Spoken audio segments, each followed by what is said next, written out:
नमस्कार। भारत में कुछ हो और उसमें देखिए राजनीति ना हो, ये कैसे हो सकता है? क्योंकि भारत के बारे में जानकारों का ये कहना है कि जब तक किसी काम में बवाल नहीं होता तो वो काम करने में मजा ही नहीं आता।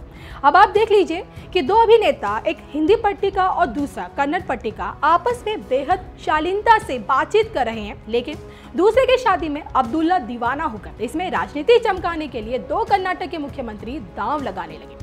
पहले हम देखिए दो अभिनेताओं की बात को बताते हैं, फिर इसमें एंट्री मारे हुए राजनीतिक नेताओं की बात करेंगे। हुआ यूं, किसी इवेंट में किच्चर सुदीप ने देखे कहा कि हिंदी अब राष्ट्र भाषा नहीं रही, बॉलीवुड अब पैन इंडिया फिल्म बना रहा है और वो फिल्मों को तमिल और तेलुगु में डब भी कर रहे हैं, मगर उनसे हो नहीं रहा। अब हम ऐसी फिल्में बना रहे हैं जो हर जगह देखी जा रही है।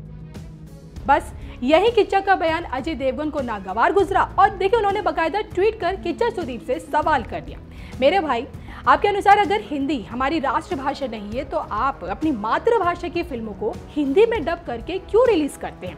हिंदी हमारी मातृभाषा और राष्ट्रीय भाषा थी, है और हमेशा रहेगी, जनगण मन। और इसके बाद देखिए एक बार फिर किच्चर ने अजय देवगन को जवाब दिया और ये कहा, सर आप हमारी बात को समझ नहीं पाए, ट्रांसलेशन, इंटरप्रिटेशन और पर्सपेक्टिव सर, अब बात को समझिए। उसके बाद देखिए अजय देवगन ने किच्चा को बड़ी शालीनता के साथ जवाब दिया और ये कहा कि थैंक यू किच्चा, आपने अपनी बातों को क्लियर किया। लेकिन दो एक्टरों की बात देखिए यहीं खत्म हो गई, लेकिन नेता माइलेज लेने के लिए भिड़ गए। जी हाँ, HD कुमारस्वामी ने सोशल मीडिया पोस्ट में कहा कि अजय देवगन को यह महसूस करना चाहिए कि कन्नड़ सिनेमा हिंदी फिल्मी इंडस्ट्री को पछाड़ रहा है।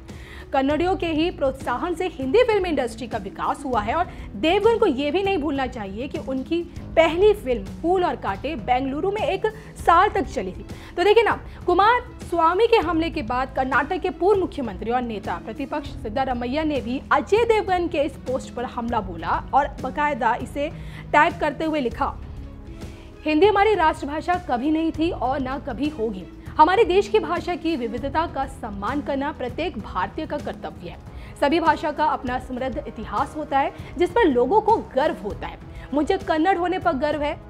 तो देखिए आप समझ गए होंगे कि कैसे कन्नड़ नेता अपनी कन्नड़ अभिनेता के साथ आए और माइलेज लेने की कोशिश की, लेकिन दोनों अभिनेताओं ने देखिए अपनी सूझबूझ से इसको खत्म कर दिया। लेकिन यहाँ पर एक बात बताते चले कि हिंदी भाषा को लेकर बहस जारी है। अब देखना ये होगा कि हिंदी, मराठी, कन्नड़, तमिल कब खत्म होता है ये सब।